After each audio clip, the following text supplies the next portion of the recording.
Hello, Maya. Thank you for joining us for this lovely book which I have written from Mesmerised. And this is Maya. She's a journalist from US, and she has just finished reading my book. It's called From Mess to Mesmerised, and I've written it especially for the contribution of COVID, where I realized there is a lot of mental depression, loneliness, domestic violence going on all over the world. So I thought this would be a contribution to the society.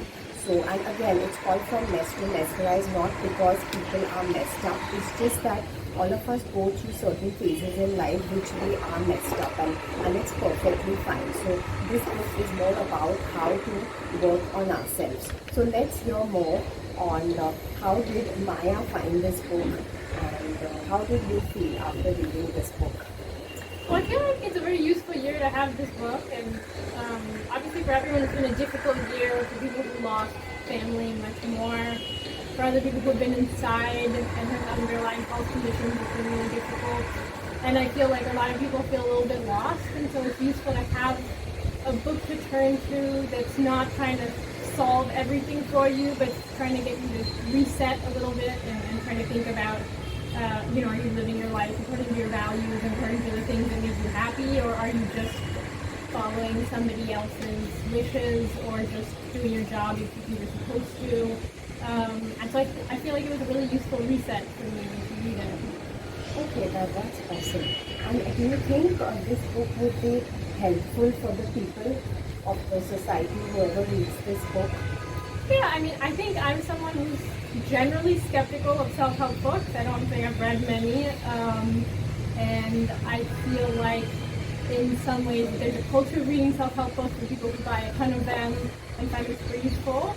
And I find this one useful because it's short, it's something that you can sit down with over the course of a day or a couple days or a week even and look through. And it's not trying to make you read 500 pages about how you should solve every single aspect of your life, but try to look at the overall direction of it and how you're feeling in it and whether you're treating the people around you well. So I think in that way it could be helpful to many people, right? Or anyone who's trying to look for a little bit of instruction on what they should be doing or where they should be headed and is not quite finding it in their own environment for whatever reason.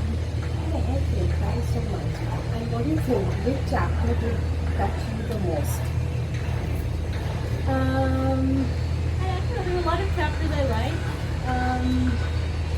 I think there's one on communication that I liked a lot because it was about someone who wasn't particularly excellent at his studies or different aspects of his career that he expected to excel in, but was very effective at communicating with his colleagues and his peers, and turned that into his biggest skill set at work, or like recognized it to be an asset.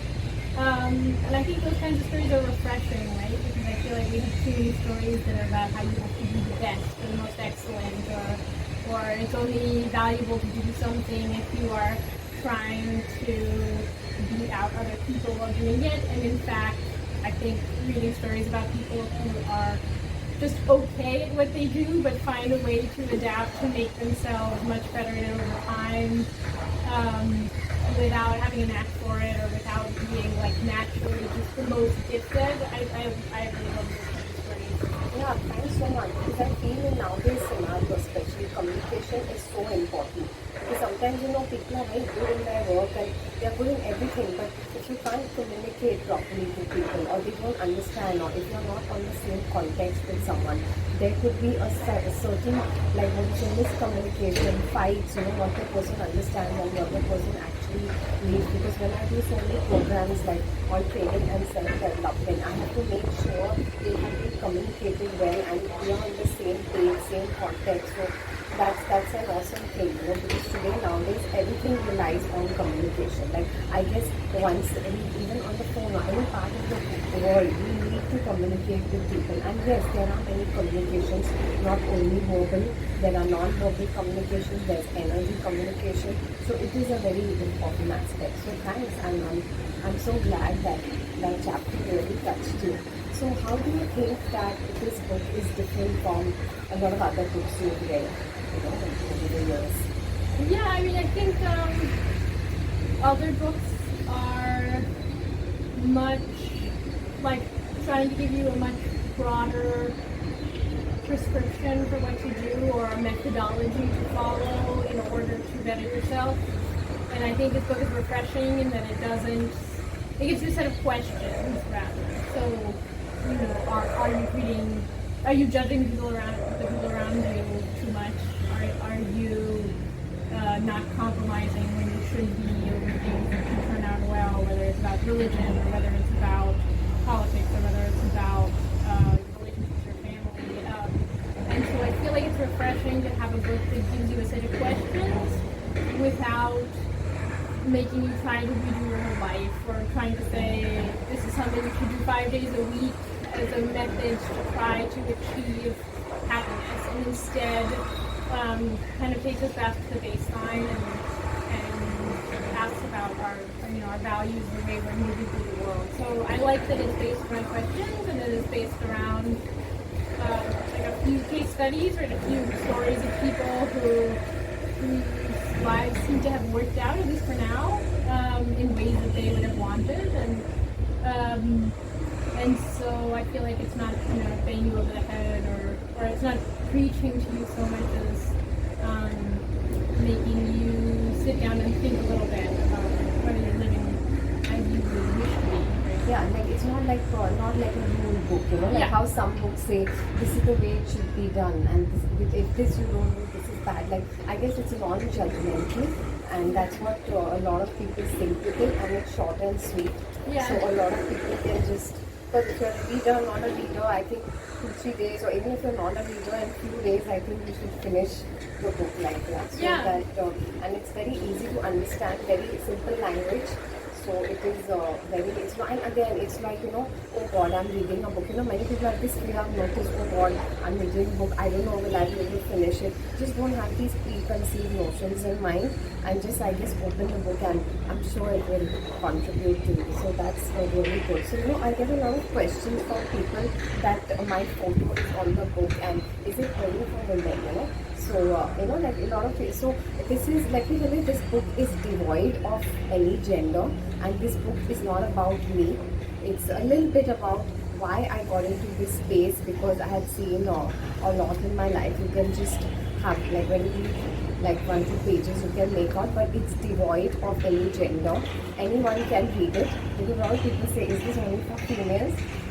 So I was like, no, it's devoid of any gender, and anyone can pick it up any age, even like a 15, like at least a teen, like from 15 to even I think a 70-year-old or 80-year-old. In fact, I got such awesome feedback from this teacher, from out of town, and I guess reading that letter really made me cry, because it's like I couldn't believe from a 80-year-old also, like this book has touched her, and even from like all ages, even like a 20-year-old read it and they told me, ma'am, it really touched us. Like as I give a lot of seminars to colleges also, corporates also, so it's like, it's all about.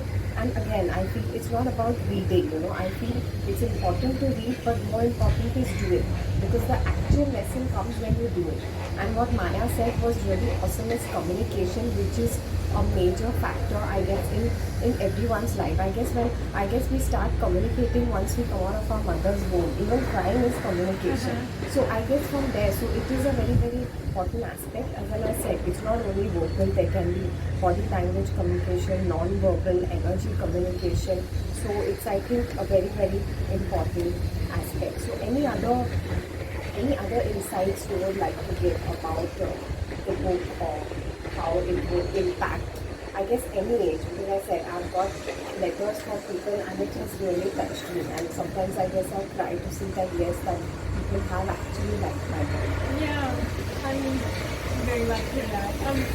I would just say again, it's very accessible. It's a book that, as you can see, it's not that long, and I think that that's a gift, because it means that it can reach more people, right? That they can read it without it being difficult, without it trying to refer to concepts in psychology or spirituality or religion or history that they might not know of, and instead sort of draws from different sources but presents it to you in a way that any reader, at the basic reading level,